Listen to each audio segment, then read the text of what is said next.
Okay, let's call this meeting the Haysville Planning Commission to order. First item of business is a roll call. Williams, Here. Troop, Here. Coleman, Asia, Here. Sprayberry, Rinky, Here. Blood. Here. Next item is the approval of the minutes of January 22nd, 2026. I move that we approve the minutes as presented.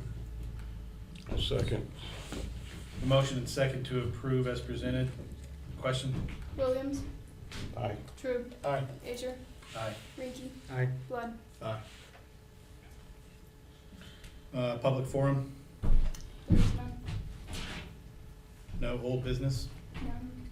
Under new business, we have a review of a zone change from rural residential to SF20 single-family residential for property generally located at the northwest corner of East 84th Street South and South Hydraulic.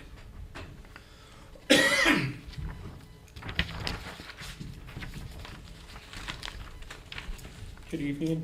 I'm Samuel Dietz, presenting planner from Wichita, Sedgwick County.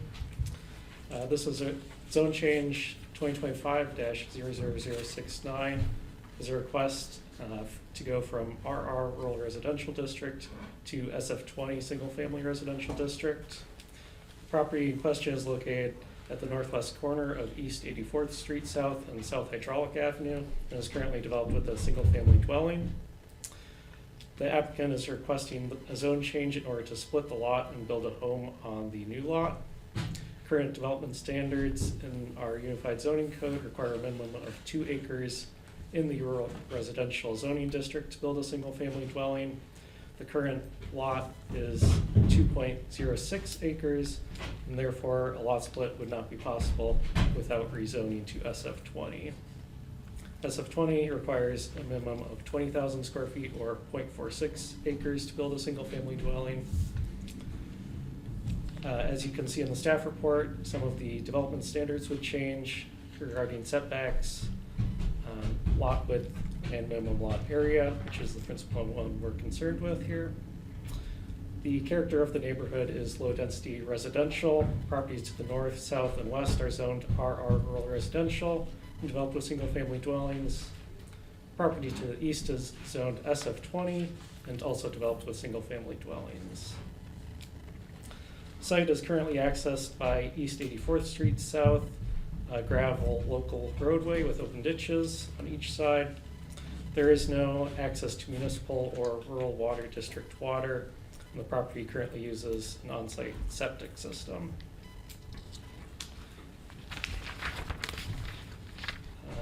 As far as conformance with existing plans, the requested zone change is in conformance with the community investments plan for Wichita and Sedgwick County.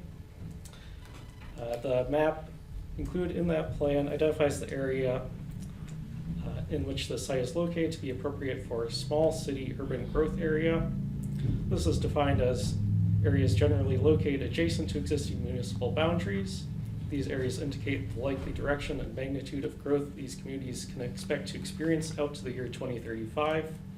Growth direction and amount is based upon municipal political considerations, anticipated population growth, efficient patterns of growth, current infrastructure limitations, cost-effective delivery of future municipal services, and environmental factors.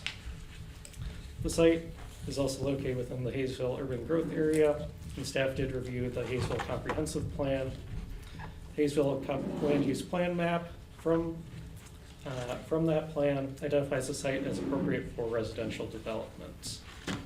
Based upon the information available to staff, does recommend approval. I will note that we have had, I believe, 4 phone calls or emails regarding this this request. However, none have been opposed to the request. They have been informational interests only. With that, do we go to the site photo? With that, I'll stand for questions. I have no questions. You'll maintain access off of 84th Street for the new parcel, correct? I'll defer to the applicant, but the plat When the property was platted, there is complete access control along Okay. hydraulic, and therefore, in order to have access to hydraulic, vacation request would be required. Sorry, there's not a copy of plat in here, so.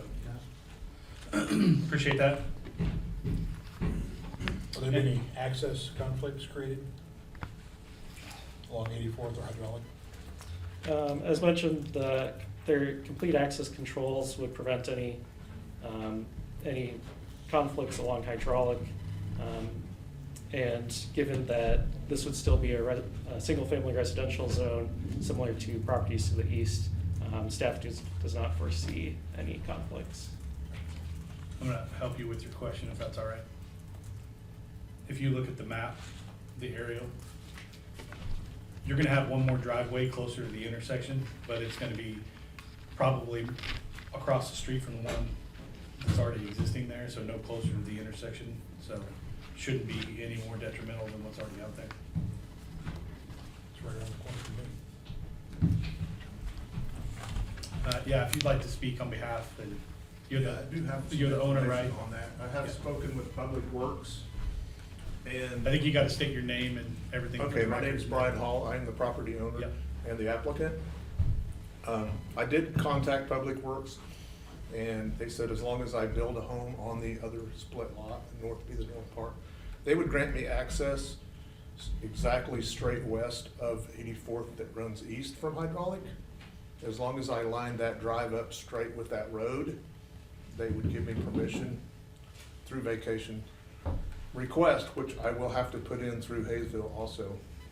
Yeah, you'd have to vacate the access control on the face of the plat, Correct. and that's a, Yeah, so that'll be Process. turned in at the same time I turn in for the lot split.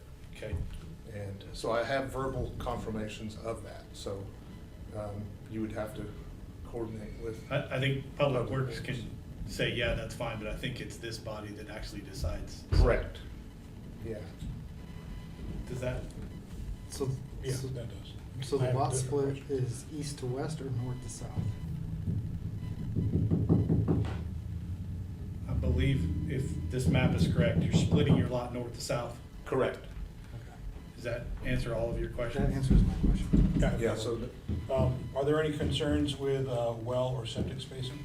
no, I had a septic company come out, they contacted Sedgwick County. Sedgwick County did not come out, but the contractor came out and said there was plenty of room there based on where I was planning on putting the new home to have septic.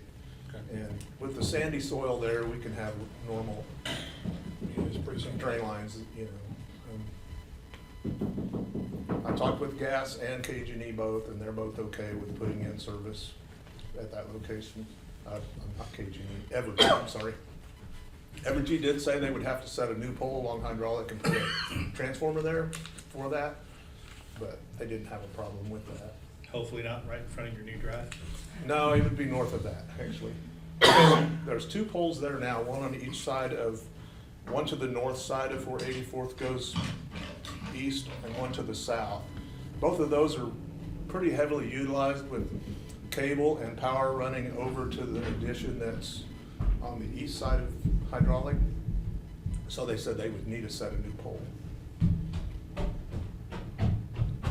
Okay, any other questions? I have none. Thank you. Anything else for that item? Any other discussion? Motion? I will move to recommend the approval of the zone change from rural residential to SF 20 for 1620 East 84th Street as presented. Second. The motion is second for approval. Question? Williams, Aye. True, Aye. Asia, Aye. Rinky, Aye. Blood. Aye.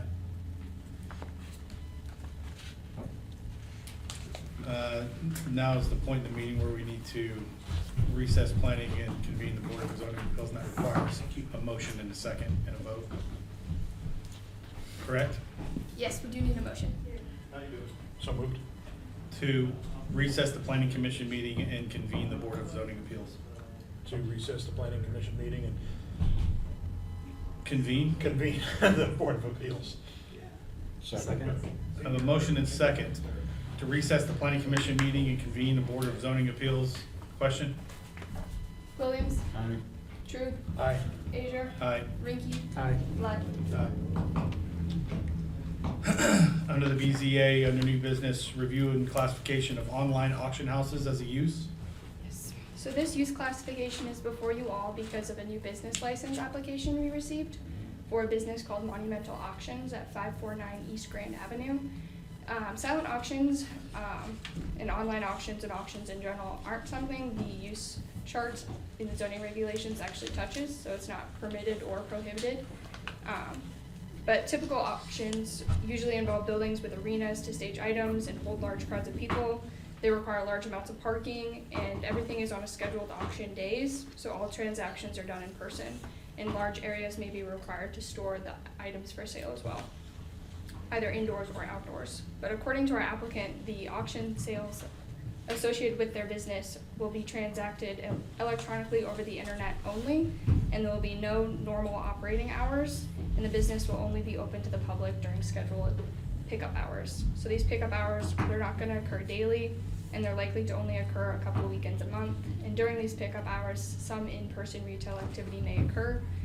There is an email on your guys' desks from the business owner giving another description of the business, if you would like to read that as well. But the site that this business is located at, or hoping to locate at, is a strip center, and it houses 4 different businesses, some personal improvement ones, an office, and there's about 14 parking spaces currently delineated, but it can accommodate more if they were to rearrange. When I was researching different types of online auctions, I did struggle to find some specific businesses that actually do that, but I did find that there's been a trend towards e-commerce in general commercial businesses, and that's been since the pandemic that retail stores are going that way. They've been converting parts of their stores into mini warehouses to meet the growing demand of online orders, and in some cities, entirely new businesses have been created, founded on this premise. And the city of Haysville actually has at least 2 home occupation businesses that do solely online sales and e-commerce, and many others that do a combination of in-person and online. When I was doing my research, I found that many people call these stores dark stores because they're not open to customers and they can be unlit. They've also been referred to as micro-fulfillment and quick service fulfillment centers. In a research case study, dark stores were described as retail stores that sell goods but operate on a completely different basis than traditional brick and mortar retail stores because consumers do not walk around the store to browse and purchase goods. They rely on fast delivery most of the time as a key to their business model, and so they want to be located in urban areas to keep that quick business and quick delivery. Because of the dramatic shift that happened with e-commerce after the pandemic, a lot of cities don't have a way to classify this, hence why we're here today. And the city's definition of general retail really implies in-person sales, so we can't just classify it as general retail. But the use itself also falls somewhere in between retail and warehousing. If we were to classify it as a warehouse use, though, it could be detrimental to the business model, not just our current case study, but then others who want to come in and do micro-fulfillment, dark store type of business, if they are relying on that quick delivery. If we stick them out in the industrial district, they're far away from the residential people who are their consumers. So not allowing e-commerce in our commercial areas may cause an increase in vacant buildings, as well as more retail businesses shift into dark store territory. So if this shift is not allowed, retailers may struggle to compete with other businesses participating in e-commerce and may be forced to close, resulting in a loss of commercial tax revenue for the city. These businesses do provide jobs and they fill vacant storefronts and provide services to the community. But on the other hand, they are called dark stores. And they do have the same effect on neighborhoods most of the time as vacant buildings because they have desolate street fronts and are sometimes boarded windows, and consumers are not activating them like a regular retail store. They also tend to come with an increase in delivery vehicles that pose hazards to existing vehicle and pedestrian traffic. But some research does show that it can be insignificant, but proper loading and unloading areas do need to be provided. based on all of this research, staff thinks that online auction houses should be defined as retail fulfillment centers. So that definition would be added to our definition section in the zoning regulations. They'd be classified as commercial businesses, and they'd be permitted in the light commercial, heavy hotel, motel commercial, heavy commercial, light industrial, and heavy industrial. What are we excluding from that list? Mixed use? MFA, which is the mixed-use residential district, Okay. and then all the other residential And districts. to be clear, what we're considering is creation of this new district, not a specific property or location, just creating the new district as something we'd like to have in Haysville. Creating the new use as something we'd like Yeah. to have in Haysville. Okay. So even though we have specific business that is asking for this at a specific location, that's not what we're considering. We're creating the opportunity to change the zoning for a future property into this new use that we're creating. Is that new use, does it allow for any type of outdoor storage? It would depend on the zoning district it's located in. Okay, This use in the light commercial zoning district would not be allowed to have any types of outdoor storage unless it related to semi-public purposes like outdoor seating, outdoor dining. But in the HMC, I think there's some outdoor storage that's allowed, and then HC, LI, and HI would all allow for outdoor storage. screened, unscreened, any regulations for that? Screened from the view of adjacent lower density zoning districts and from public right of way. Okay. Delivery times, if they don't have hours of operation, they're gonna be there at any time, and could have delivery at any time. Which could be, if you're adjacent to a residential area, perceived as detrimental to if you've got trucks backing up at 2 o'clock in the morning per se. Any limitation that we can add to that, or is there any mechanism to be able to control that in the future? We could put it in the special use conditions, specific operating hours that they couldn't operate during. Well, I don't wanna be overly critical, because if you're inside the building processing orders at 2 o'clock in the morning, I don't care. It's activity outside the building that's gonna affect adjacent property owners, and that's what we need to try to keep a handle on. Georgie, would the noise ordinance cover this at all? Only as far if it's a nuisance, if there's, odor, excessive noise, something like that would be the only reason it would be covered under nuisance violation. And let's assume that's not the case. It's just a truck backing up and beeping at 2 o'clock in the morning to drop off a delivery, which at 2 o'clock in the afternoon isn't a problem because nobody cares. Mm-hmm. So is there a mechanism to help control that? Instead of operating hours, we could restrict delivery hours. Okay, I think that would work. Do you think a specific time frame in mind? I think normal hours of operation for a retail business would be reasonable. And I don't think we should limit the hours of operation inside the business, but anything happening outside, deliveries, let's call it skid steers working around the outdoor storage, if there is some, stuff like that. Outdoor activities should be limited to standard retail hours of operation. What would be standard retail?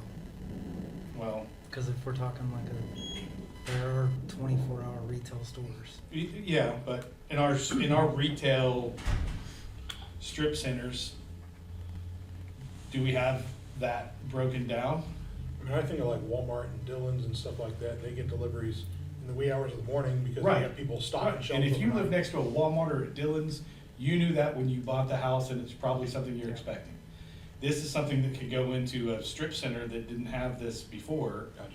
and I just wanna make sure that if we get an opportunity in the future and we don't wanna use it, we can waive it.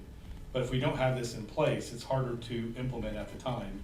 Right. I just wanna make sure that before we create this new use and everything that comes with it, that it's something that, one, we're comfortable with, and two, something we've thought through enough to know that this is something that could go almost anywhere that we're proposing without real impact to adjacent property owners. So what are the delivery restrictions on strip center type businesses? I don't believe there's any delivery restrictions. So would you only wanna put that in place when it's adjacent to residential, or in any instance? That's my biggest concern. Yeah, What's that's it, fine. what's in your brain that's making you think otherwise? That's what, I mean, the biggest concern is gonna be if it's adjacent to residential. I Yeah. mean, we have industrial that's adjacent to residential where the noise issue has been. Well, and if it's in an industrial area, light industrial, I think that use, it alone comes with deliveries and expectations that are always gonna be associated with light industrial. This can go into any retail setting, right? Mhm.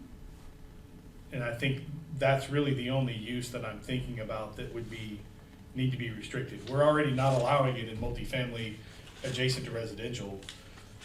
That edge case, let's call it, that is one step further towards, away from residential, but maybe not far enough. Is there something we need to do there to make sure that it's covered?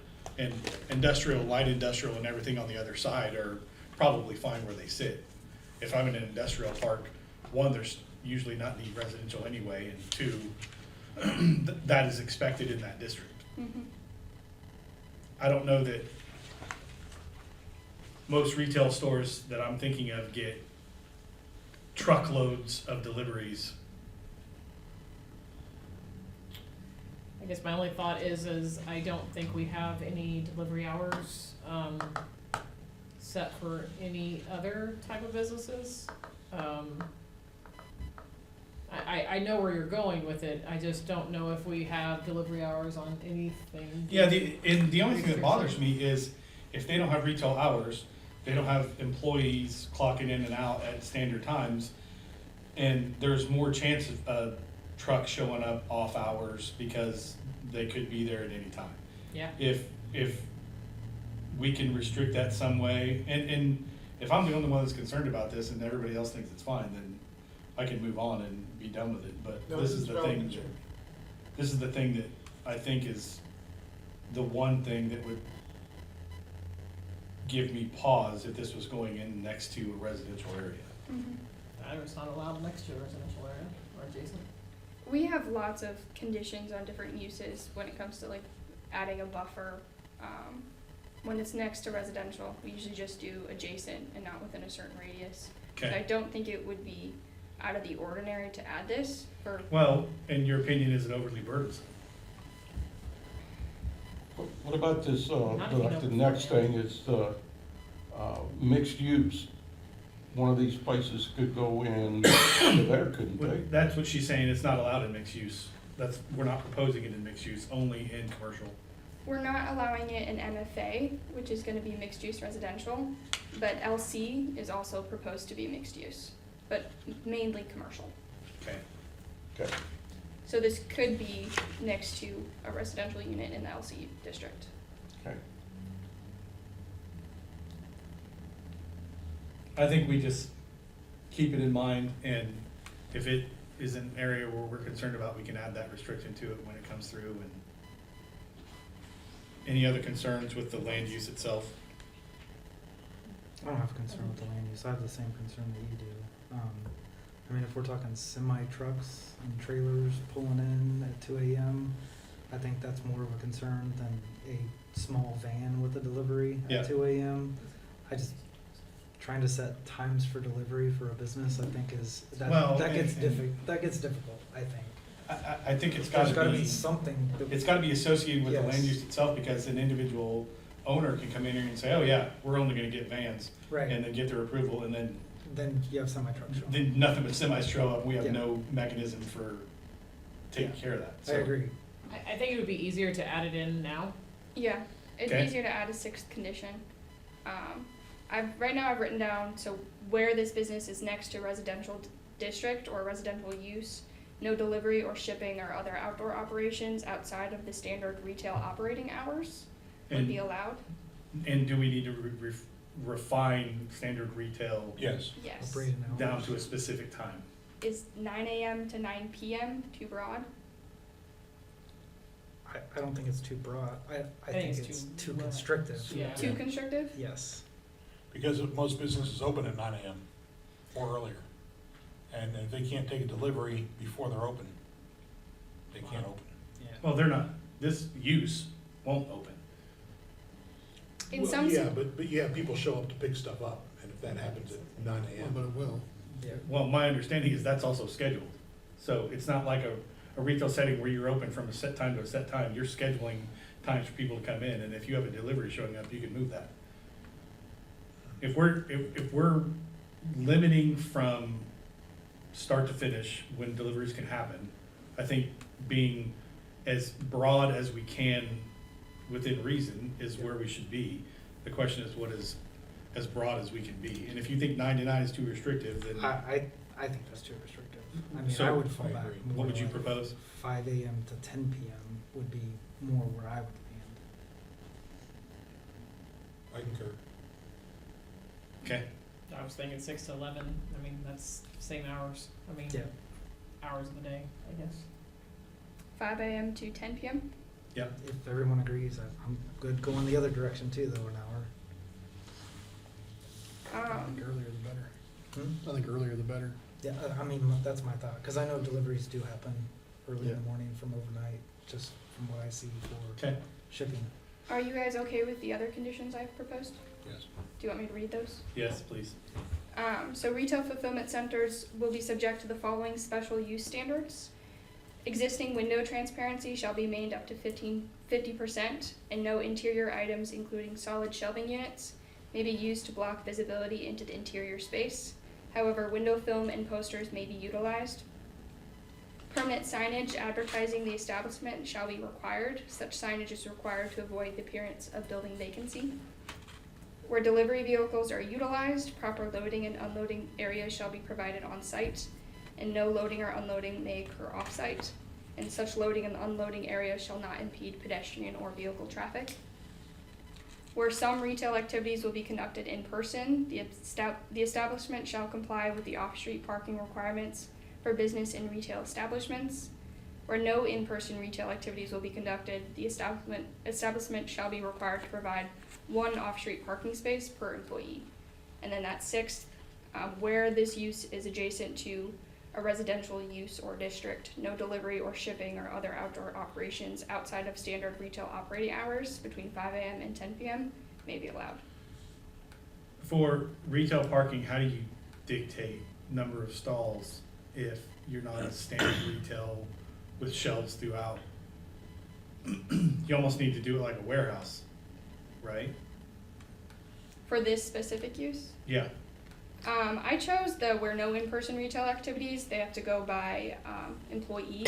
right, but when they do have in-person retail, it's Then- not the whole store that's retail, right?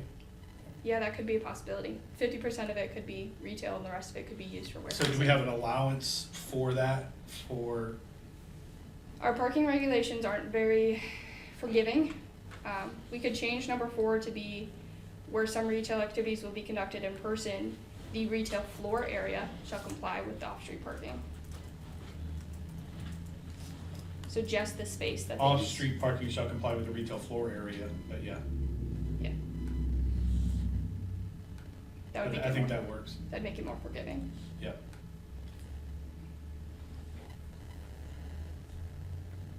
That was all of the special use conditions. Can you explain what you mean by off-site? And I think I understand it, but Off-site would be, loading. the loading and unloading off-site would be on an adjacent lot. That wouldn't be allowed. In the street, wouldn't be allowed. Okay. How do we enforce that? PD, police department, Zoning violation. it would also be a zoning violation. So you said retail fulfillment center, and then the email, not to harp on what they're going to do, but anybody else could do the same thing, is we would like to have a retail place as well. So what if this retail fulfillment place wants to turn into a full-blown retail? That would be allowed. They would have to, depending on how much of the space they're using for the in-person retail, they'd probably have to provide additional parking to turn the current site into a regular retail site. But that would be allowed to change. Any more questions? Or discussion at all? Is there a motion? I'll move to classify online auction house as a retail fulfillment center as defined by the staff report and permitted in right in LC, HMC, HC, LI, and HI districts, subject to the proposed special conditions. Can I pause before we have a motion? I do have one more We can question. discuss as much Okay. as you'd like. On the permanent signage, we do have requirements for the permanent signage? Yeah. That was one I of think the- we do. That was one of the restrictions. Okay, I know, but do we know what exactly they are? Those are Um, established, right? No, If I remember correctly. this would be new. If a business comes into the city, we don't require them to put up a sign. So this is the only business that would be required to have a sign. This would be the only use that is required to have a sign. Okay. With the thinking being that everyone else is doing it voluntarily because they're trying to get people to go to their business, but this one is not. Yeah. Okay. And so that's what I'm asking, what requirements, like, is it supposed to be, how big is the sign? Does it have to be a street? Is it just something that they have to put on the window? There's a lot Like, of, what are the sign about requirements this now? big in the window. Yeah, A window sign would not be considered permanent because we don't require sign permits for them. A permanent sign would have to be something made of a non-rigid material. But this is really forgiving, so it could really be anything. It could be a wall sign. It could be a freestanding sign. If this was going into, I guess when I wrote this, I pictured it going into an existing commercial establishment that usually already has a sign base, and so instead of leaving that sign base vacant, they would have to fill it. Yeah.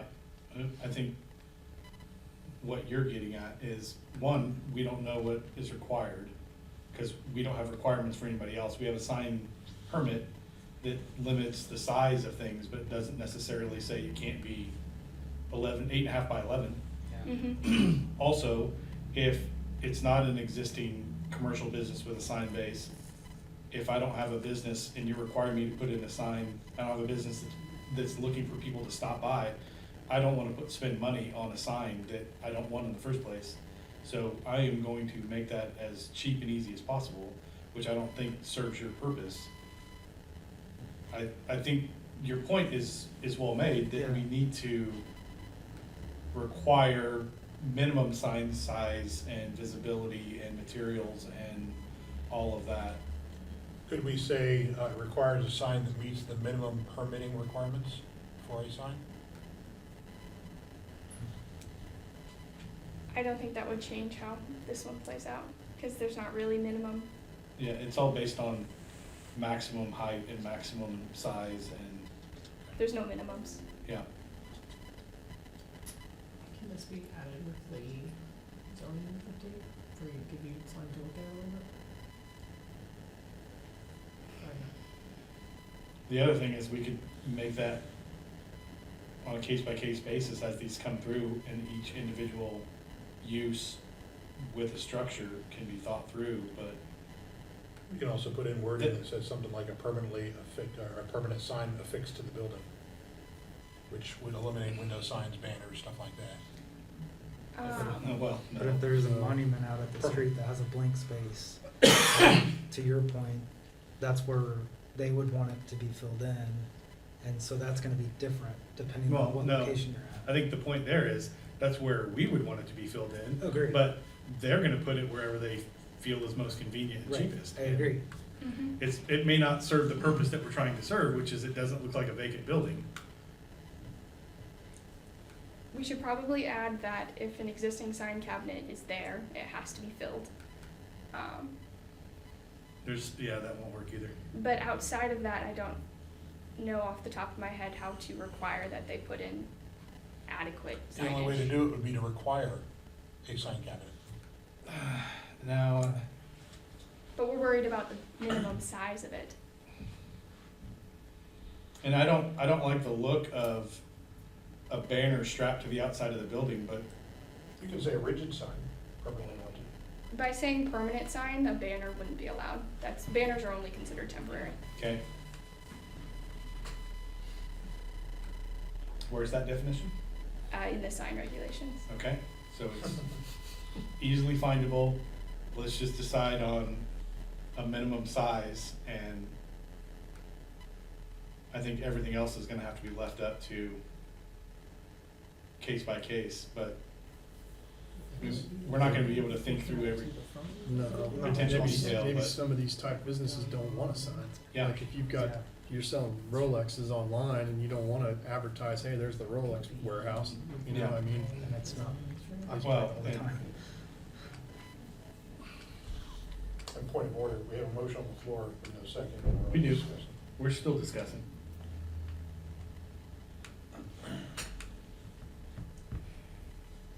We could table this, and I could look into the size of our existing commercial signs. That might help us decide what a minimum should be. You guys feel like we need to table it, or are we close enough we can get there? I think we're close enough we can get there. Is there, so if we end up looking at this on a case-by-case basis for signage, That would be a last resort. Because I think we're gonna get into the weeds on signs on every one of these that come through. That would be- And really, the only reason we're requiring it is so it doesn't look like it's a vacant building. And I think that's a good point. I don't want it to look like a vacant building, especially on Main Street or Grand or somewhere that's prominent, but I also don't wanna get into the weeds every time we have a sign and argue with fonts and whether it's lit and whether you put it in the sign base that's out front or you put it on the building. I think we're just I agree. worrying about things we shouldn't be worrying about if we're trying to check a small box by trying to check a big box. I think we just pick a sign, a minimum sign, and leave ourselves, maybe that's the way to do it. leave it there and then they can. No, Work us I'm to saying leave change it into the hands of the planning coordinator, which is staff, and say signs that meet the requirements or that are approved by the planning coordinator. If you want to specify a size, a lot of places say the overall sign width has to be 60–80% of the width of the tenant. So that way it allows it to become variable based on how wide their store is. And I think 60 as a minimum would be fine, 60, % of the width of the tenant.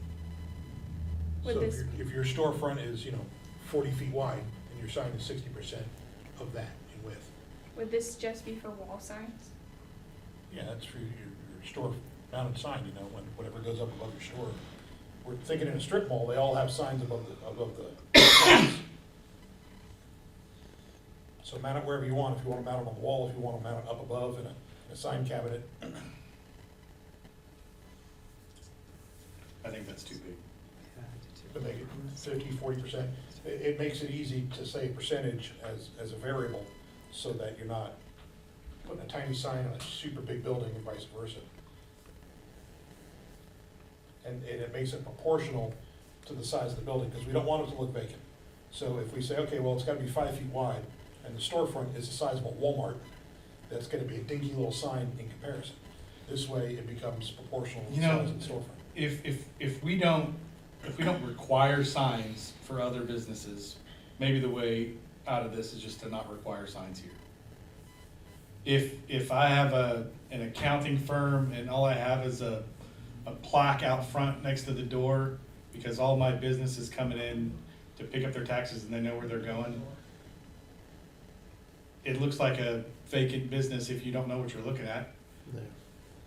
Well, Maybe the that's other not side- as bad, and let the rest of the code cover the rest of it. How about this, instead of requiring a sign, why don't we say that there should not be any unfilled sign cabinets? That way you just don't have a big empty sign cabinet on a working business. Take it down or fill it. That would be a decent solution. Because there's a lot of businesses that don't have signs, and they're, make an appointment and stop in and see some guy in an office. They don't need a sign, but they also don't have a vacant sign cabinet, so it just looks like a white collar business. My only worry with that is you have a store and you close it, you keep the building, and to keep the building, you're gonna lease it to a company that's gonna do this, but they're probably only gonna be there for a year, because they're gonna get big enough that they're gonna need a bigger building, let's say. Sure. Now he's gonna take out your sign base because he has to, and you gotta put a new one in. Well, no, he either has to, or he has to put up a sign. So in my leasing contract with him, I'm gonna say, you have to fill the sign cabinet. You can't remove it.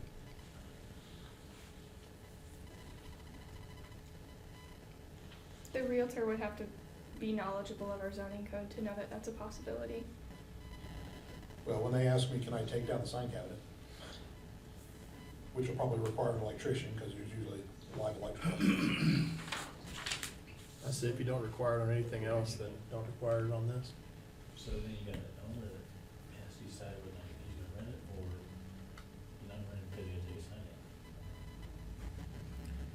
it. I think we have signs, cabinets now that are empty, that I don't know if that's a great solution. I know where you're going with it, but there is the option of just requiring some type of signage on the door. So I know it's not the complete sign on the building like you're talking about, but at least you have some acknowledge of what that business is. It's not taken away from the vacant look. I'm not gonna say that it's not, but I don't think we're gonna come to a very easily solution at this point right now for this. You could at least require signage for the door, and then Kaylin, this comes back with the zoning review, correct? What do you mean? With the zoning regulations? Oh, yes. Whatever we decide on tonight will be put into the zoning regulations for our next meeting. Okay. So I think that's probably a good compromise. So And what I with would, that, at least this business would be required to have signage on the door, correct? If we require signage on the door. If we require some type of signage on the door, this business would require signage on the door, then we could look at what other possible solutions we could come up with for anything going future, correct? For our next meeting. For the public hearing, when we do the zoning regulations, That'll be our next meeting. yeah, correct? Mm-hmm. But for this one, they would only be required door signage, For this specific business, yes, what we're deciding on tonight is for every single business that's classified as this, though. okay. But for tonight, for this one, for approval, it would require door signage, right? And then If that's what we going forward- wanna require, then yes. Yeah, Doors for every single type of business that is Mhm. classified as this use. I would probably put it as minimum requirement of door signage advertising the establishment as something, if you I want to don't work it see that how we're way. gonna figure out a signage Then otherwise. I would put in their minimum, because we don't want to say that that's all that they have to provide. They can provide whatever they want, Yeah. but at minimum, Because we don't- My only thing is we don't require empty cabinets to come down now, Yeah, correct? yeah. and I think we've moved on from that, but I Yeah. think where we're Okay. landing, it sounds like. And I assume that was proposed as an amendment to his motion, Yes, and as an amendment. are you okay with that? I am. Is that also a second? You good with that? That's a second. So I have a motion and a second to approve with all of that condition, including the updated door signage. Question? Williams, Aye. Troop, Aye. Asia, Aye. Rinky, Aye. Blood. Aye. Now I need another motion to adjourn the Board of Zoning Appeals and reconvene the Planning Commission. I move that we adjourn the Board of Zoning Appeals and reconvene the Planning Commission. Second. Motion and second to adjourn the Board of Zoning Appeals and reconvene the Planning Commission. Question? Williams, Aye. Troop, Aye. Asia, Aye. Rinky, Aye. Blood. Aye. Item C, under new business, we have a review of text amendment to the zoning regulation, changes to Article 4 zoning districts.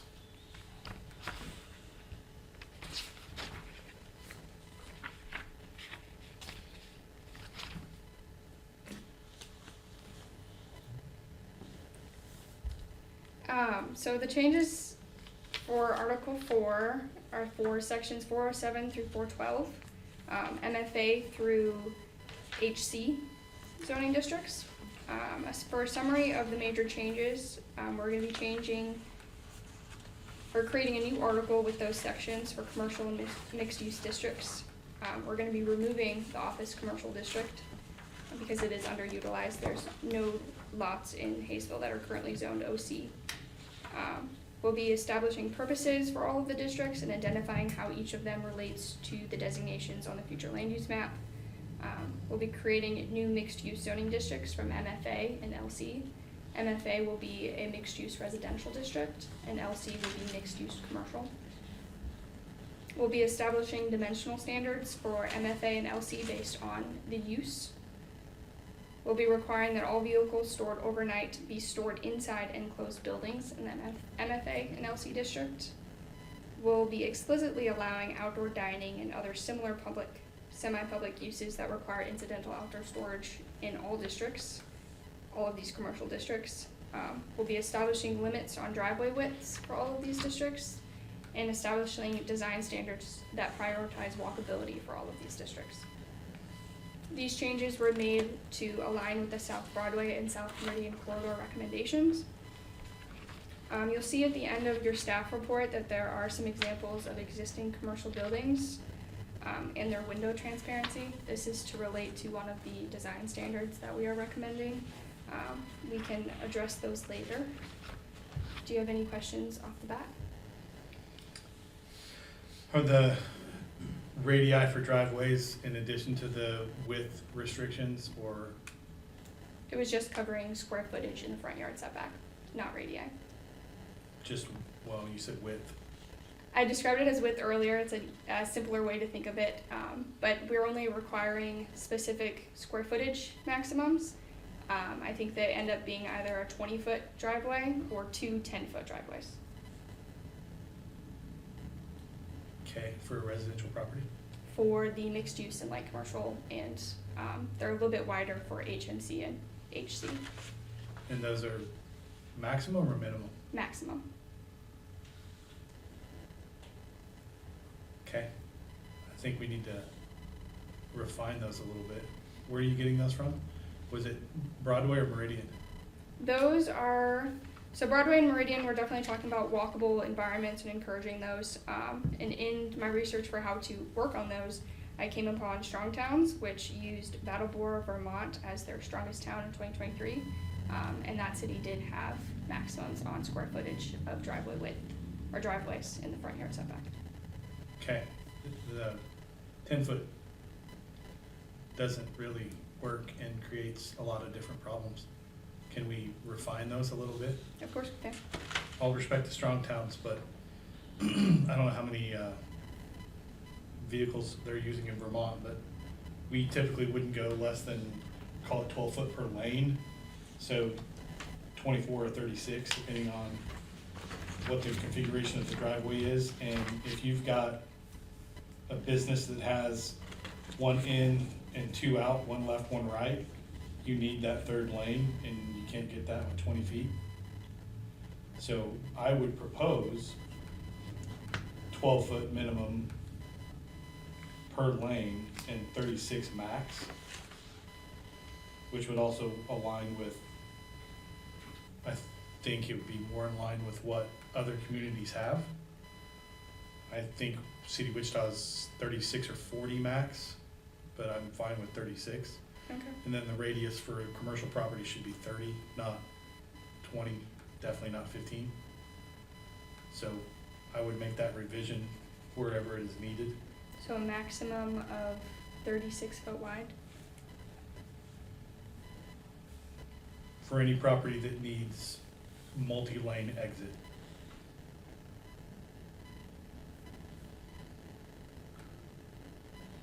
Okay. Otherwise, it's 24, one in, one out. And then 12 for one in. Yes, for one way, yes. But maintain 30-foot radius for all commercial and mixed use. Yes.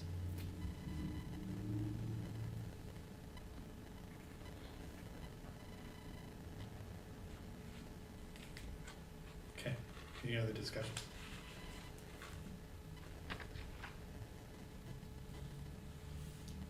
I'll go through the specific changes in each district then. So obviously, we're making MFA mixed-use residential. So this is a mixed-use district that allows residential and commercial all on the same property. But commercial is only allowed if residential is also on the lot.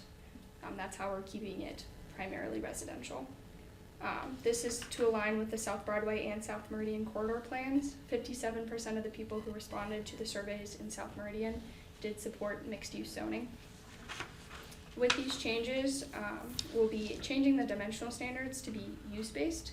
Previously, all uses had to have a 6,000 square foot lot that was 50 feet wide and 90 feet deep to a minimum. But it'll be based on use, and these dimensional standards match up with the residential district ones we proposed last time.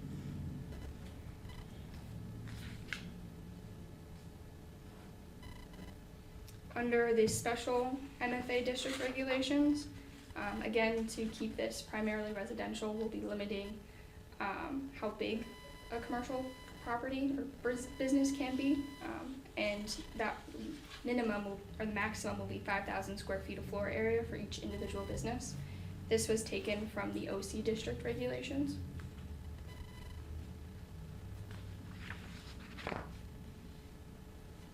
And then for the MFA district design standards, these are the same for the LC district as well. We're recommending that the primary entrance to the principal structure face the street. We're requiring that pedestrian access be provided from a public sidewalk or the street, and if a sidewalk is not there, that they build one to the minimum width of 5 feet.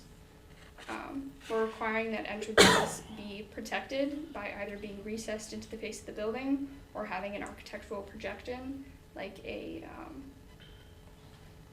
forgetting the word right now, awning or canopy. We're recommending that they build the buildings to the front setback minimum and not set them back farther. Recommending or requiring? Recommending. Thank you.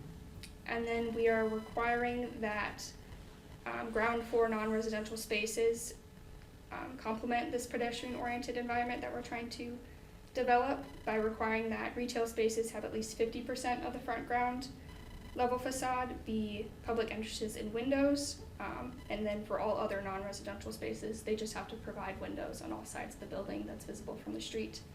And then we're recommending that buildings be constructed with 25% masonry on the outside, and that is from the Broadway plan. New construction? New construction. Is it 25% visible and facing the street, or is that 25% all total? Of the building is how this one is worded, so all sides. There might be another one that says just the front facade. And that's all uses? It should probably say facade. So just 25% of the front facade would be masonry. And that's a recommendation just based on public engagement that came out of the South Broadway Corridor Plan for all uses in all buildings. For all uses? Yep. Yikes. Even residential?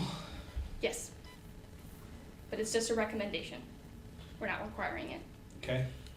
I know this predates you by quite a bit, but one of the problems with the Broadway plan when it was presented was it required architectural control over everything, including existing structures. So if you owned a house along that corridor, you had to come here and get the paint color approved before you could do anything. And if you require 25%, now you've got to put brick on your house when you didn't have it before. So my concern, and it sounds like everyone else is picking up on it also, I don't want to overly burden some people that have lived there for 50 years because we're trying to keep it pedestrian friendly or whatever the goal is, it should be for new construction and not necessarily for all construction or all remodels, things of that nature. So keep that in mind as you go through. If you see something that could be a problem for that, let's stop and talk about it. Okay. I do want to go back to the facade requirement. The 50% is up for debate. That's what the pictures in the staff report are for. And we'll talk about that when we're all done, and decide how much facade, if any, we want to require to be windows and doors and be transparent. Yeah. But onto the light commercial district, these changes are pretty similar to what we see in MFA, except commercial uses can be located on any lot. They don't have to be in conjunction with residential. Let's see. Previously, lots had to be 6,000 square feet with a minimum width of 50 feet and a minimum depth of 90 feet. But again, use-based dimensional standards. The purpose of that smaller lot size is For non-residential, for for any of them. anything that you're referring to. These are recommendations, especially for the residential units like triplex, fourplex, multiplex. Those came from the dimensional standard recommendations for missing middle. They're really good at prioritizing the missing middle housing, something between single family and high-rise apartments, and these are the lot sizes that they recommend. And to be clear, we're creating a new option, not necessarily taking everything down to that size. No, this is just the minimum. You can build this small or you can build bigger. Okay?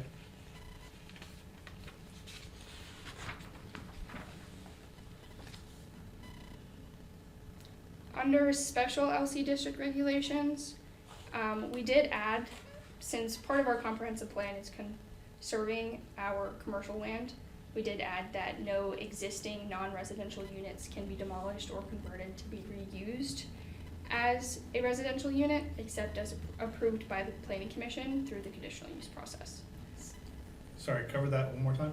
So if there is a existing commercial building, if you want to renovate it into a residential building, you have to get it approved as a conditional use. Okay. This way we'll conserve our Yeah, commercial I properties. misheard. It sounded like you said if you have a house, you can't rebuild it, you have to rebuild a commercial building, which is not, okay. Nope. So the design standards are the same for this district as they were for MFA. Nothing new there. We are actually bumping the light commercial district lower in the zoning district hierarchy, so it'll be below HMC. It'll be a less intense district, and this is because it has smaller lot sizes than HMC. Okay. So the hotel motel commercial had a different maximum square footage than the other two districts. As it is currently written, it would allow for a 40-foot driveway. Would this work with what we already changed I would change that to 36. to 36? Yeah.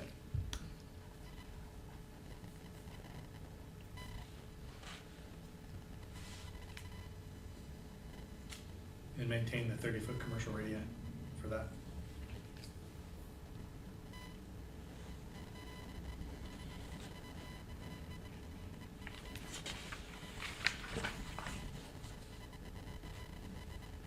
The design standards for this one are the same as well. And then we get to office commercial. This is the district we removed from commercial because it's just not used in the city. With the changes we've made to LC since OC was adopted, there are negligible differences in the districts, and there's not really a benefit to doing OC over LC. So, chiropractor's office, It could be an OC district, but what is it zoned now? LC. Okay. Is that generally where we're at with most of those uses? Mm-hmm. Okay. There was one property zoned OC district, the corner by Casey's on Meridian. Those were originally OC, and they've now been turned into LC districts. Okay. Thank you. For heavy commercial district, This has the same square footage minimum for HMC that will be changing to 36 feet wide driveway.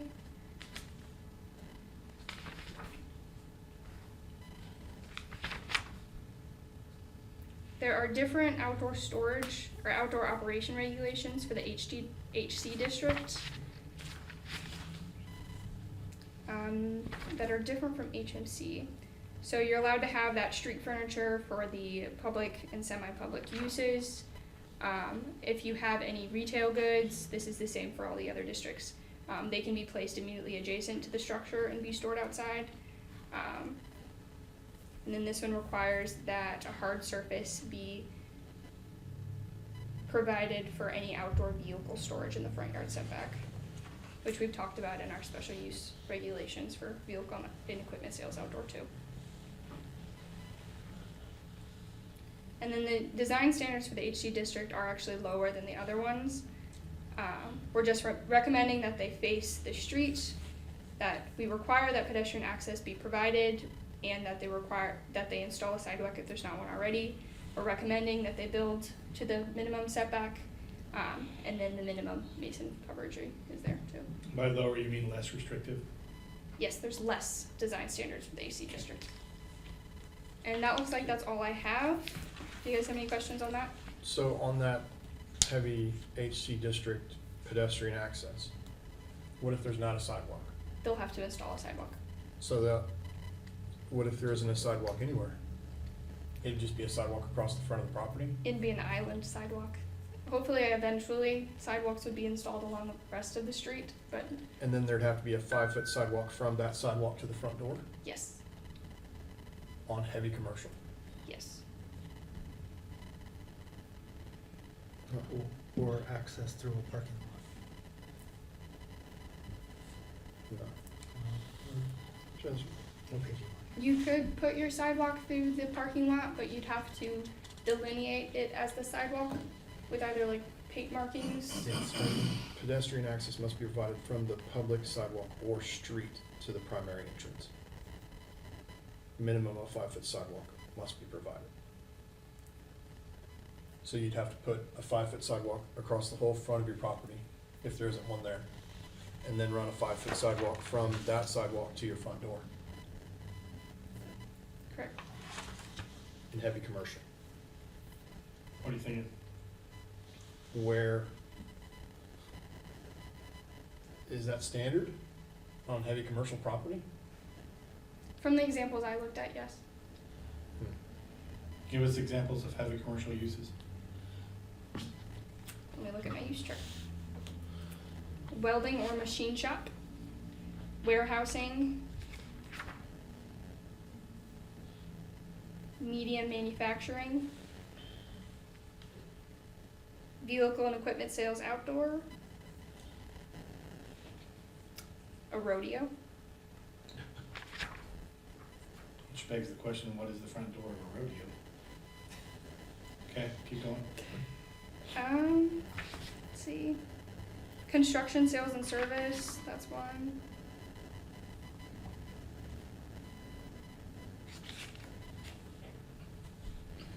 Wholesale or business services, agricultural research, sales and service, and grain storage.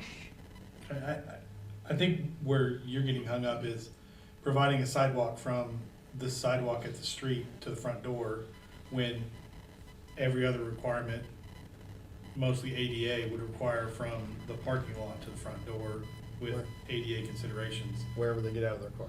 Why are we taking it all the way to the street? And I think your answer is going to be because we're trying to create a pedestrian-friendly environment. But Is a heavy commercial pedestrian environment? yeah, it's a valid point. That's my whole thing is pedestrians shouldn't be in heavy commercial property, I wouldn't think, most of the time.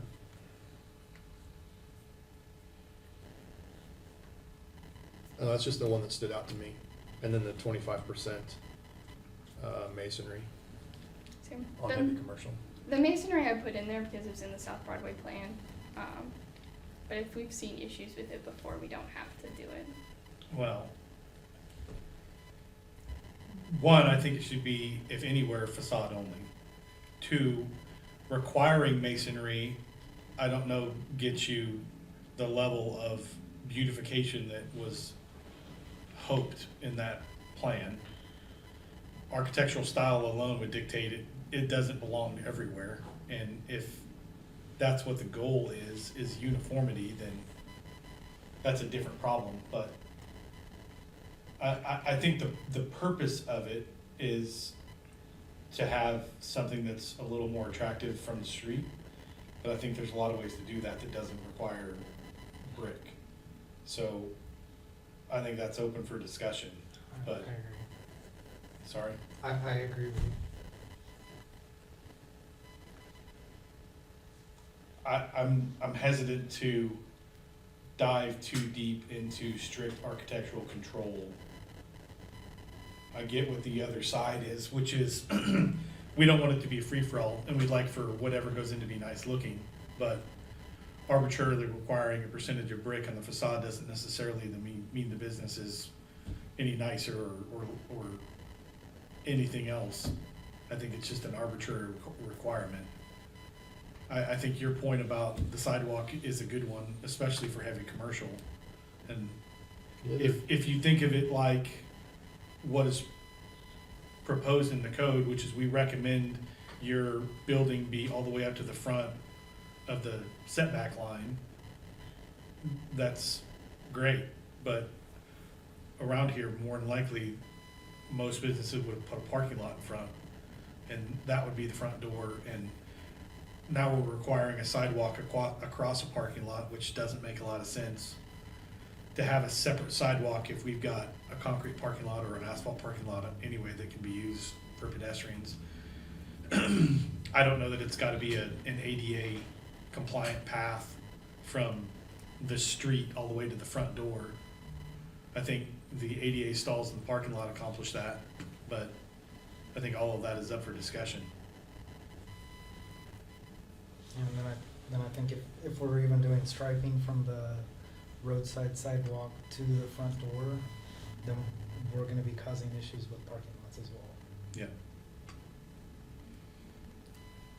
The rest of the HC district design standards are recommendations. This is the only one that is a requirement. The sidewalk, So we could change the sidewalk to just being a recommendation. Now I'm even thinking about the sidewalk on even like commercial or anything else. Is the goal to just have a hard permanent surface? The goal is to have pedestrians with the same level of priority as cars.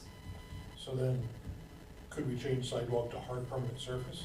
That means if there's already a parking lot there, it's covered. And if there's, 20 feet from the sidewalk to the parking lot, well, you have a 20-foot sidewalk getting to the parking lot, and you walk across the parking lot. Having pedestrians walk through the sidewalk is giving priority to cars and not conducive of a walkable environment because you have to walk through the car infrastructure to get to the pedestrian entrance. So this would give them a pedestrian entrance into the area, into the building. I would allow a sidewalk through a parking lot, but I think it should be delineated. I know lots of places put brick or stamped concrete as a sidewalk in parking lots. And that's nice for marking, but it doesn't mean that the cars can't drive right over it. because No, it doesn't. They will, they would have to. Mhm. yeah. So really, that's just. And more than likely, what it's gonna be is a yellow striped hatch pattern Mm-hmm. through the middle of the parking lot from one end to the other. And what good does that really do pragmatically? Not much. Well, that's not entirely true. Right. At least it gives you an area to expect pedestrians if they're walking through a parking lot. So, as a driver, you see that and you think, okay, well, that's striping, that's where someday a pedestrian will be. Today was probably not that day, but I don't disagree with a marked, striped, delineated walking space for pedestrians through the parking lot. I think that's not a terrible idea. I get where you're going with it. I'm just trying to make sure that we're not creating a system that is gonna scare off everybody that's potentially gonna build a business here, Mhm. so.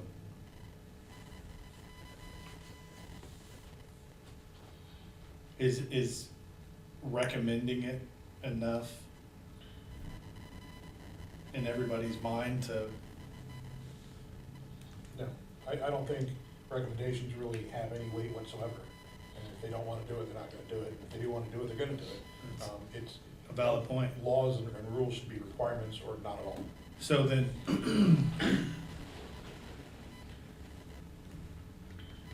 So I think maybe we should say something about, a hard permanent surface, that's either a sidewalk, a brick path, or otherwise delineated with appropriate striping. Worded that way, and that way you will guarantee a path from point A to well, point B. I think ADA is gonna dictate that. If you've got a pedestrian path from Well, one your end to the striping, other. I don't know if it's covered by ADA. It is. It is.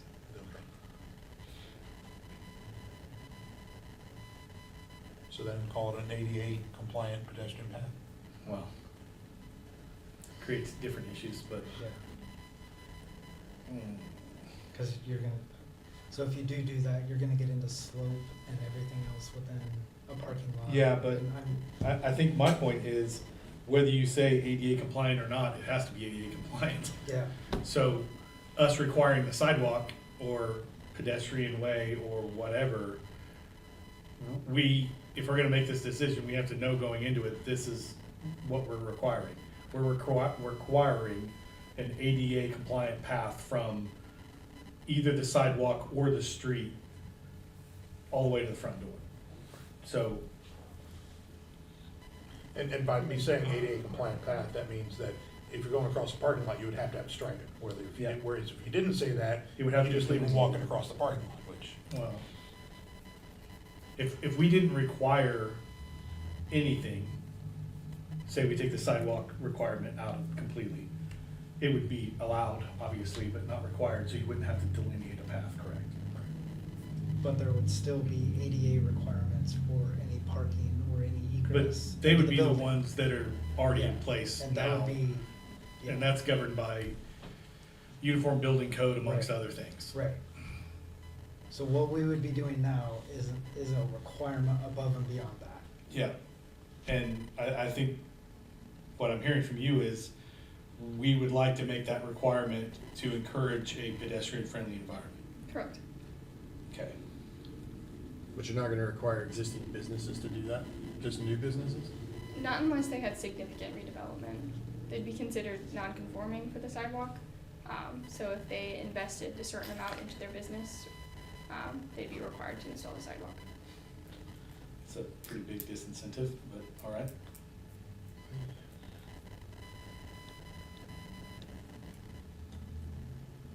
I'm okay with removing it from heavy commercial. Do you wanna go down the list and figure out where we draw the line? I mean, how far back do you go? I think that's the question. Yeah. If we're not gonna cut it out completely, I think we have to find the spot where it makes sense and draw the line. Yeah. But I think that's the discussion we're having. And I don't disagree with trying to create a pedestrian-friendly environment. I think we just have to do it in a way that makes sense and isn't, like I said, overly burdensome. So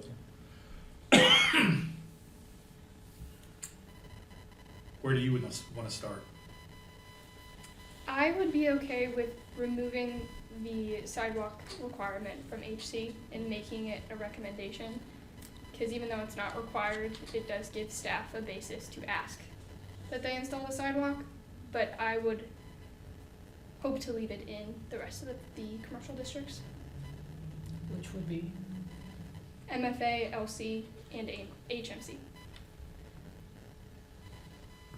MFA, LC, and HMC.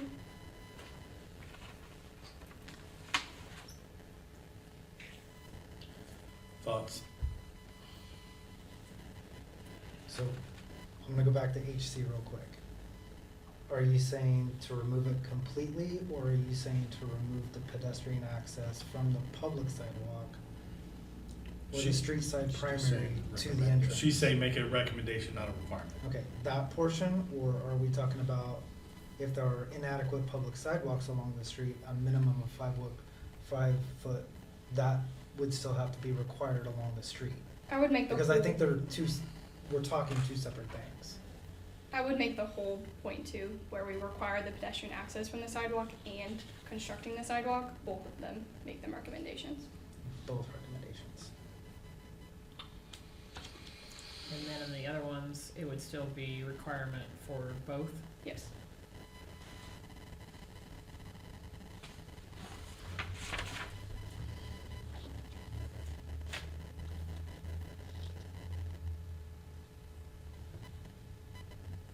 Anybody have a strong feeling one way or the other?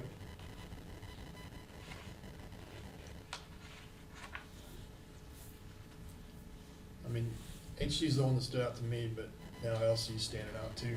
I mean, what if your LC area is undeveloped and you're gonna sell a piece of property, or somebody's gonna sell a piece of property and then they have to put a 5-foot sidewalk across the front of it and they're the only ones there? Or they're the ones that are right beside, 5 lots that have been sold 50 years ago, and then they're gonna be a 5-foot sidewalk and no other sidewalk. So, let's shop that scenario. What's your, Sidewalk to nowhere. It'd be an island sidewalk. Yeah. It wouldn't be the only place it has ever happened. I don't have any specific examples for it in the city of Haysville, but sidewalks do sometimes end in the middle of nowhere. so I have an example for you. Ace Hardware, that whole center there, there's sidewalk there now, right?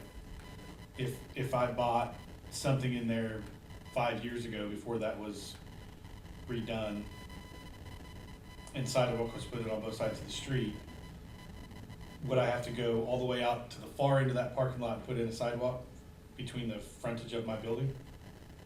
Or at least my space in that building? You'd have to install the sidewalk along the right of way. Which is all the way out at the street. Yeah. So 200 some foot from my front door. And for that district, it's still required that I have a pedestrian friendly path from there to my front door? What district is that in? To each entrance? Like, No, just mine. like, Every, Well, I'm Yeah. saying everyone in that, everyone will have to have a separate one. Right. Yeah, that's where I was going. yeah. So you see where we're getting, if you've got a strip center and you've got separate, maybe we can allow them to tie together. Maybe there's not an opportunity because they're not gonna develop one next to each other. I think we're creating a situation that doesn't necessarily fit all uses, and we need to have a mechanism to not require it when it seems ridiculous.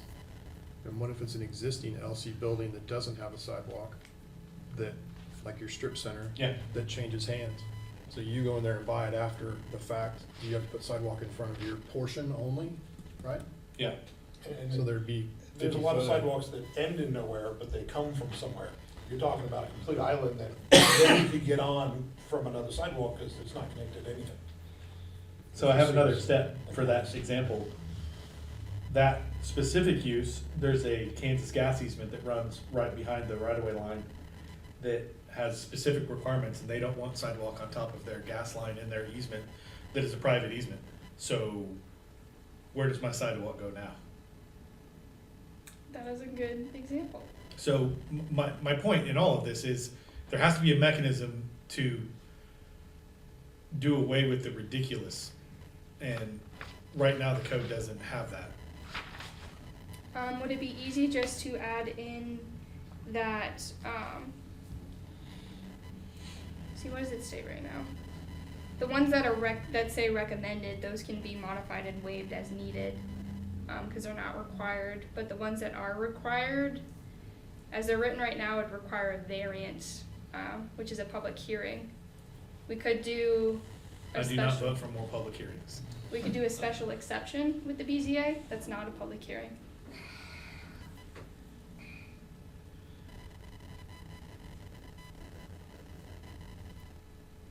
I think I'm leaning towards just not requiring at all.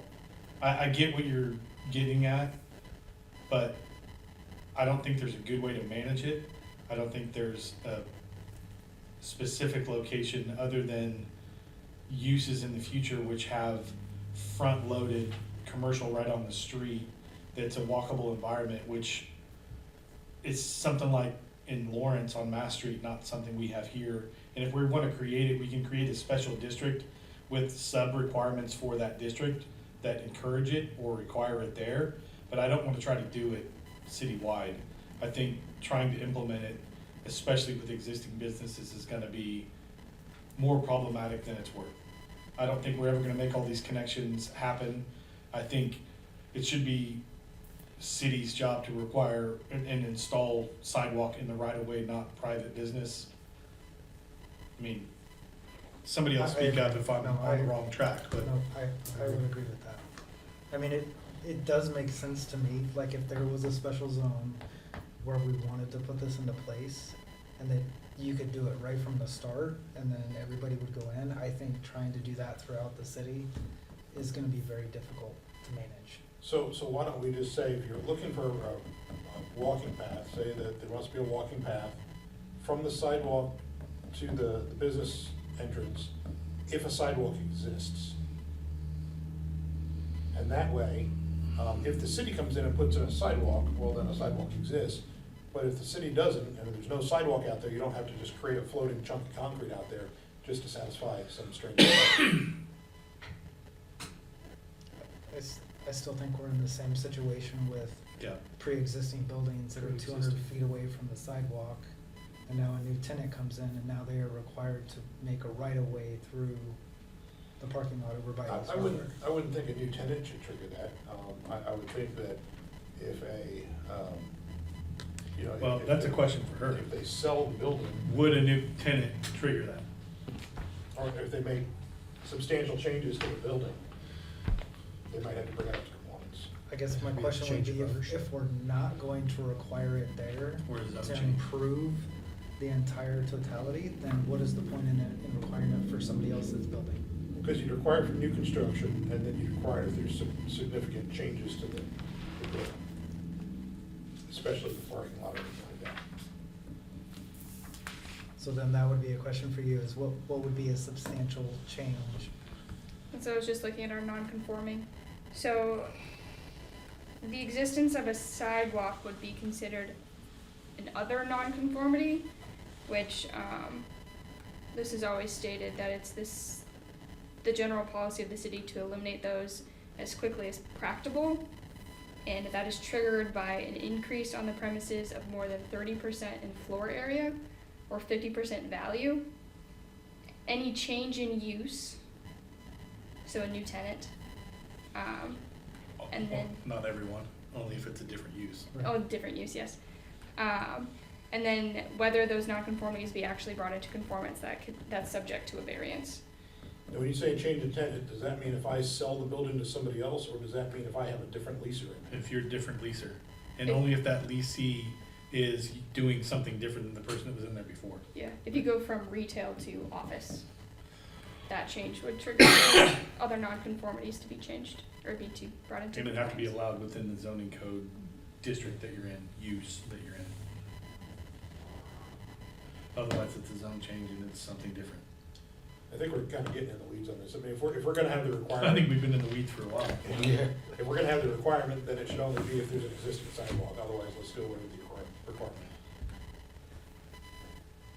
I think I'm of the opinion that we just strike it and look for opportunities to include this in specific districts and areas in the future.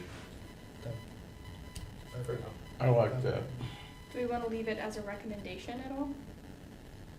Or remove it entirely? For now, Remove it entirely, because we don't have a good solution to this. I would remove it. Yeah, I don't see the value in leaving it as a recommendation if we can't get half the examples that we're thinking of to work. I think if someone wants to put a sidewalk, they're gonna put a sidewalk in, and our recommendation isn't going to Carry the weight. carry any weight.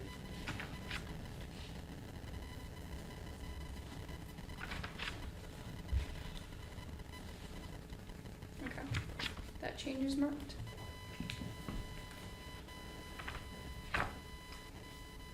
Any other questions? Are we still talking about masonry? We are still in commercial. Okay.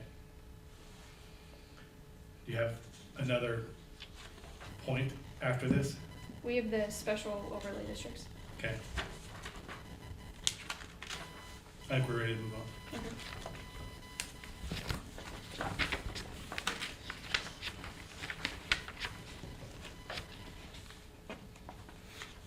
So this is over section 416 and 417, our protective overlay district and our historic district. The major changes are creating a new article and calling it special zoning districts, adding legal descriptions for the lots affected by the historic district overlay, reestablishing the prohibited uses in the historic district overlay, consolidating the dimensional uses and use standards into tables in the HDO district, and reestablishing the landscape regulations for the historic district overlay. Reestablishing them? Reestablishing them. There was like one sentence that had been removed at some point. See if I can find it.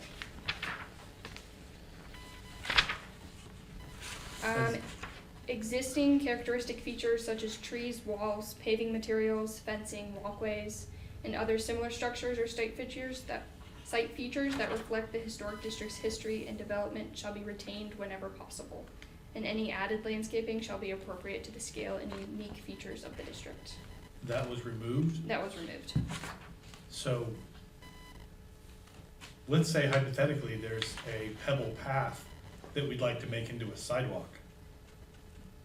Does that fit within the requirement that we're getting ready to add? Probably not. Because it's an existing feature that should be maintained, right? Yeah, it should be retained whenever possible.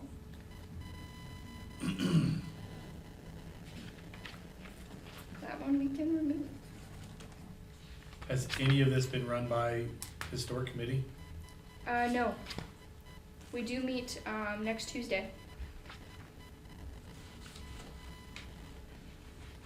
I would very much suggest we get their opinion on some of this also. Okay.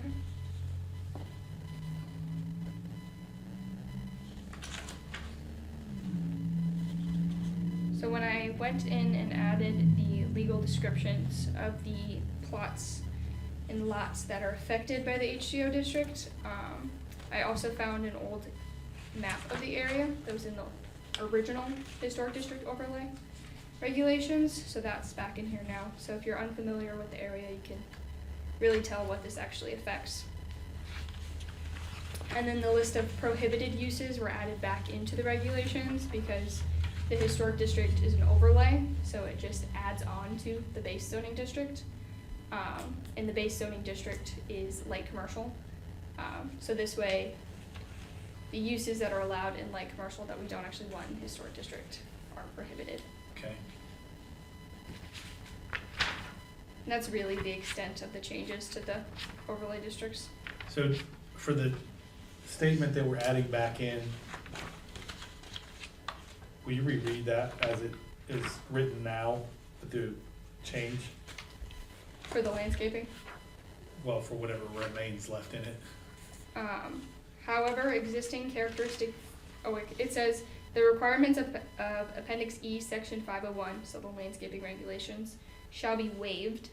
However, existing characteristic features such as trees, walls, paving materials, fencing, walkways, and other similar structures or site features that reflect the historic district's history and development shall be retained whenever possible, and any added landscaping shall be appropriate to the scale and unique features of the district.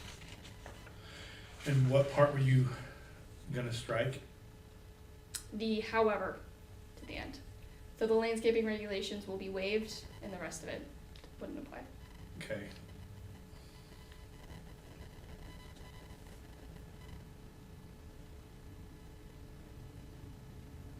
Okay.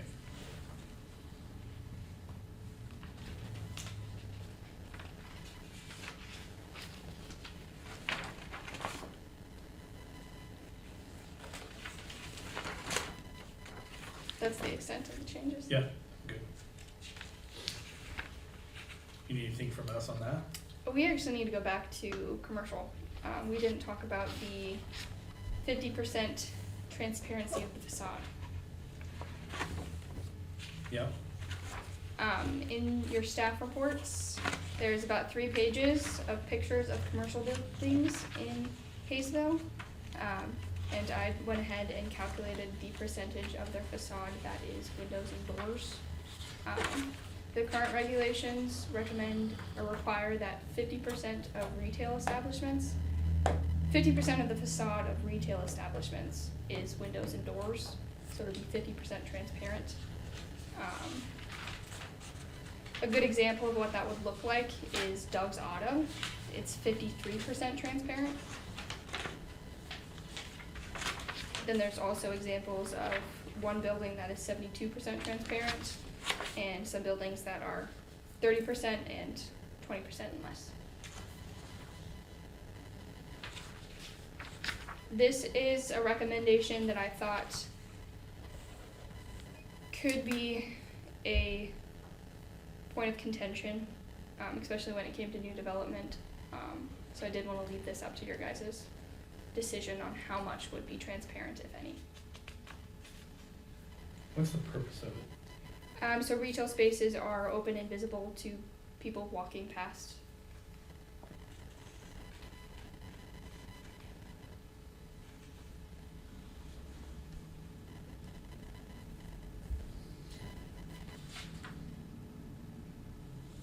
So you don't have Dollar General on here, No, I do not. and you also don't have like the grocery store on here. I would assume those are much less than the even 25%. Leakers I could see being much less than 16%. So I'm just thinking about typical build for some retail establishments. So a Dollar General, even a Dollar Tree, not just in Haysville, but they typically have a kind of set architectural design. Most of them are not 50%. Yeah. There's no windows on a Target. There's no windows on a Walmart. I'm not sure that the requirement for transparency of the front for the retail setting is necessarily getting us what we think we're getting. I think there are situations where, yeah, natural light or whatever you're trying to establish is beneficial, but I think it's not something that I think we should require. I agree.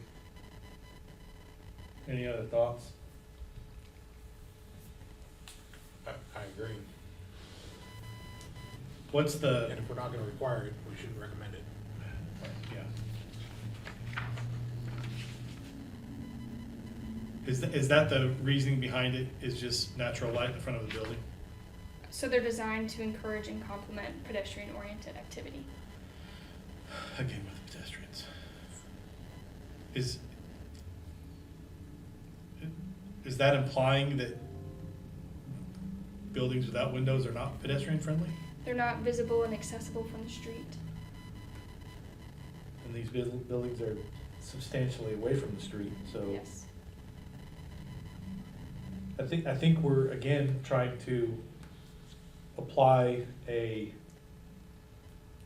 walkable downtown situation to a instance that we don't have, similar to everything else we've talked about. I just don't know that it makes a lot of sense. And I think all of these are requiring things unnecessarily that are in the end gonna hurt potential development, not spur it on. So I think I'm of the opinion that we would strike it. I agree. Does that require a vote? No. Okay. If there's other discussion, especially to the contrary, I think speak up and let's talk about it, but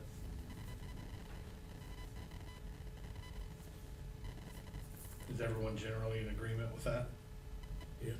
Okay.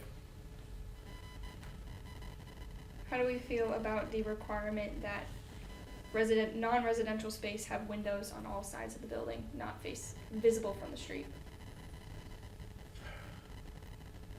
I don't see the benefit in that either. Non-residential, so anything residential, anything above residential, No, anything that's not residential. So, everything from heavy commercial up, down. yeah. I think this is specific to the district. See where it ends. It was, I I'm didn't see it pretty on sure the it was in commercial. heavy commercial as well. It's not in heavy commercial, but it is in MFA, LC, and HMC. That non-residential space have windows on all sides of the building, visible from the street. It doesn't require how much windows, just that one Visible. exists. Okay, yeah, Visible. visible from the street's gonna be difficult for a lot of that to start. I also don't see the benefit of it, and if I have a warehouse or something similar, I don't know why we're requiring them to have windows. If we don't want it in retail, then I don't think we want it anywhere. What about a church? We're not saying you can't have windows, Yeah. we're just saying we're not gonna require it. Yeah, but I mean, some churches don't want windows. Okay, well. Sorry, I thought you were going the other way with that. No. Okay.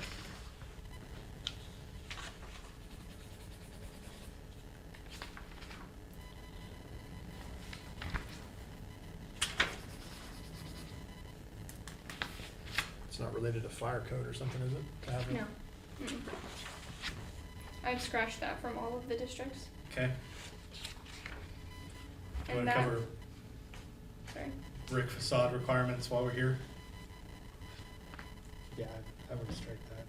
I think from an architectural perspective, I understand what you're looking for, but I think it can be covered in different ways. Do you have thoughts? Yeah, I get it on some districts maybe, but not on the heavier districts, and then Well- you get into LC and. To me, that isn't as out of line as some of the other stuff we're talking about. Obviously, the purpose is trying to get uniformity and a nicer level of facade for businesses, commercial, all of that. And 25% of the facade in brick, I don't think is unreasonable. I think it doesn't necessarily go with, you know, the standard building architectural style of an O'Reilly's, for example. Right. But, I think if we're talking about 25% of the front face of the Yeah. facade, I mean, I wouldn't have a concern if that's what we decided to do. I don't know that I would say it would necessarily need to be all sides. The guideline recommends that it's 25% of the front facade. Yeah. And it's just a recommendation based on what citizens had said they wanted from South Broadway. is written in the code as a recommendation, not a requirement? Yes, it's Okay. a recommendation. Well, then, like the other recommendations, I think it's probably fine as is.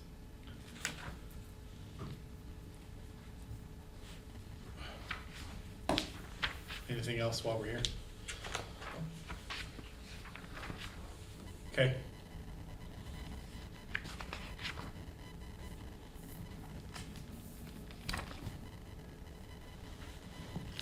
That was all of it. Okay. That covers just that item C. Yes, item C we're done with. Okay. Correspondence? So these are the same as what we had in last time. I think zoning from mixed uses was in our January agenda packet. That's again just some information on mixed uses, their benefits, reasons for why we're making these changes. And then the introduction to design guidelines was to supplement those design standards that we talked about for the commercial districts, And those are gonna mirror the discussion we've had here tonight? for the most part. Okay. Any other discussion on those two items? Off agenda? Next meeting date, I think, is March 26th. Not February 22nd? No, we've canceled our February 26th meeting. This replaces that. Okay. March 26th will hopefully be a public hearing for the zoning regulations. Hopefully, Hopefully. Fingers crossed. So March 12th or March 26th, did you say? 26th. Okay. item 9. I move we adjourn. Second. I have a motion and second to adjourn. Question? Williams, Aye. Troop, Aye. Asia, Aye. Reed, Aye. Blood. Aye. Thank you, everybody.